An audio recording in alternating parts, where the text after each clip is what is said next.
দেশের আর্থিক প্রতিষ্ঠানগুলো দেখেন আপনার কত ভয়ঙ্কর হতে পারে। তারা সেখানে স্লোগান দিয়েছিল, আইতে ইবনে সিনা তুই রাজাকার তুই রাজাকার, আইতে ইসলামী ব্যাংক তুই রাজাকার তুই রাজাকার। অথচ ইসলামী ব্যাংক ইবনে সিনা গুলো এখন পর্যন্ত বাংলাদেশের সফল এবং ইফেক্টিভ আর্থিক প্রতিষ্ঠান। তাদের চেহারা ধরে কখনো বিজনেস সিন্ডিকেট হয়ে, কখনো তারা এক এক সময় সংখ্যালঘুর উস্কে দিয়ে এক এক মোড়কে তারা নতুন করে মব সৃষ্টি করে সরকারকে বেকায়দায় ফেলে একটা প্রতি বিপ্লব ঘটানোর প্রতিনিয়ত প্রচেষ্টা চালাচ্ছে। যে দেখুন 5 আগস্ট গণ অভ্যুত্থানের মধ্য দিয়ে কিন্তু ফ্যাসিস্ট হাসিনার পতনের সাথে সাথে শাহবাগেরও পতন হয়েছে। কারণ হচ্ছে ফ্যাসিস্ট শেখ হাসিনার সাথে ফ্যাসিস্ট রেজিমের সাথে শাহবাগের একটি সরাসরি যোগসাজশ আছে। শাহবাগ হচ্ছে এমন একটি কালচারাল পাটাতন, এই পাটাতনের মধ্য দিয়ে এই পাটাতনের উপর ভিত্তি করে হচ্ছে কিন্তু ফ্যাসিবাদ তার রেজিমকে দীর্ঘায়িত করেছে। ফ্যাসিবাদ তার প্রাতিষ্ঠানিকীকরণ সেটাকে নিশ্চিত করেছে এই শাহবাগ যে কালচারাল ন্যারেটিভ এটাকে দিয়ে।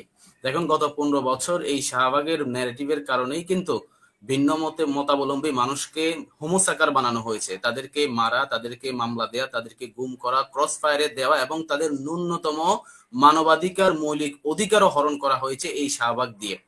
আপনি দেখবেন এই শাহবাগীরা যারা, যে শাহবাগের অন্যতম সংগঠক ছিলেন বাপ্পাদিত্য বসু, সে কিন্তু 28শে অক্টোবর লগি বইটা দিয়ে খুন করার পরে মৃত লাশের উপরে কিন্তু উঠে নৃত্য করেছে সেই বাপ্পাদিত্য বসু। কিছুদিন আগে কিন্তু সেই আর্থিক কেলেঙ্কারির জন্য তাকে জেলও যাইতে হয়েছিল।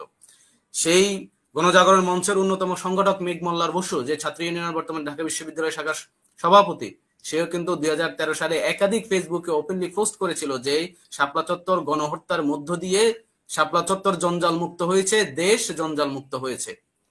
এই শাপলা চত্বর আপনার হীন কোনো কাজ নাই দেশে করে নাই। তারা দেশের সংহতিকে, দেশের ঐক্যকে দ্বিধা বিভক্ত করেছে। দেশের মধ্যখানে একটা ইনভিজিবল প্রাচীর তৈরি করে তারা দেখিয়ে দিয়েছে সে হচ্ছে হেফাজত, এই হচ্ছে শাহবাগী, ও হচ্ছে আস্তিক, এই হচ্ছে নাস্তিক।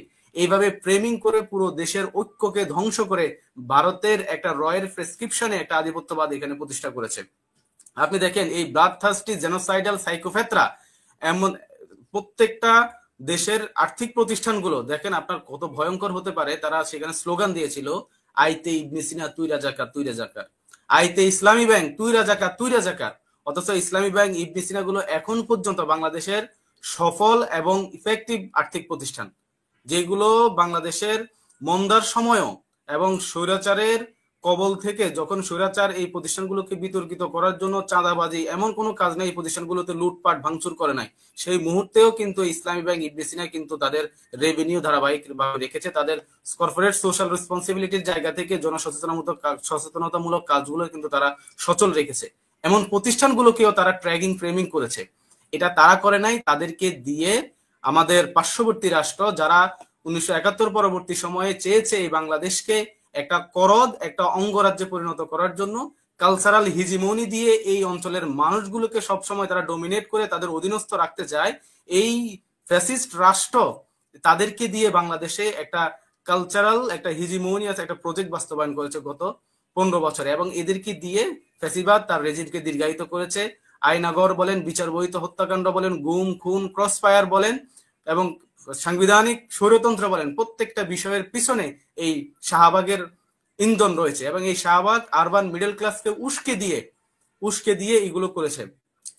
আপনি যে বিষয়ে আমি আসছিলাম এখন, হেফাজতের যে বিষয়টা দেখুন, হেফাজতে 2013 সালে হেফাজতে যে গণহত্যা চালিয়েছিল পূর্ব পরিকল্পিত ভাবে, সেখানে ল্যাম্পপোস্ট বন্ধ করে দিয়ে রাতের অন্ধকারে অপারেশন চালিয়ে যেভাবে গণহত্যা চালানো হয়েছিল, সেই গণহত্যার মৃতের যে সংখ্যা সেটা প্রকাশ করার কারণে অধিকারের আমাদের আদিলুর রহমান ভাইকে তারা তখন গ্রেপ্তার করেছিল, তাকে রিমান্ডে নেওয়া হয়েছিল, তাকে ন্যূনতম অধিকারটুকু তাকে দেওয়া হয় নাই। আজ পর্যন্ত সেই হেফাজতের তালিকাটা এখনো পর্যন্ত প্রকাশিত হয় নাই।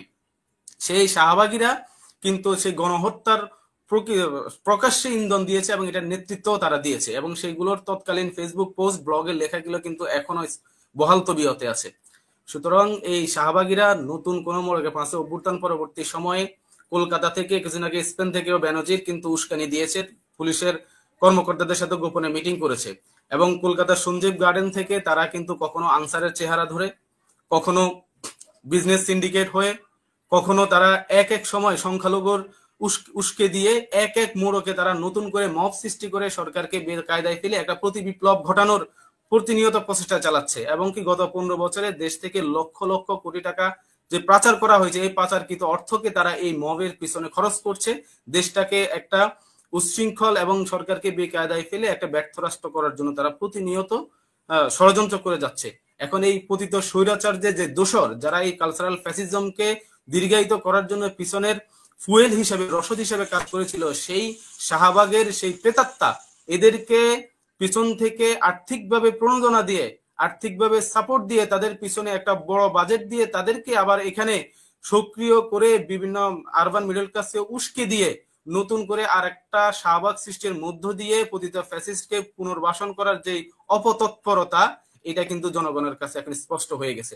অলরেডি ঢাকা বিশ্ববিদ্যালয়ের সাধারণ শিক্ষার্থীরা গতকাল মধ্যরাতে নেমে এসেছে। দেশের দল মত নির্বিশেষে তরুণ লেখক, বুদ্ধিজীবী এবং অ্যাক্টিভিস্টরা, সোশ্যাল মিডিয়া ইনফ্লুয়েন্সাররা পর্যন্ত তাদের বিরুদ্ধে জনমত সৃষ্টি করছে। দেশের মানুষ তাদের বিরুদ্ধে এখন ঐক্যবদ্ধ হয়েছে। আগামী দিনে যে কোনো মোড়কে যে কোনো ফ্যাসিস্ট কিংবা তাদের দোসররা কালচারাল ফ্যাসিজমের নামে নতুন কোনো বয়ান তৈরি করতে আসলে তারা দেশে পরাজিত হবে ইনশাল্লাহ। অসংখ্য ধন্যবাদ নিয়ে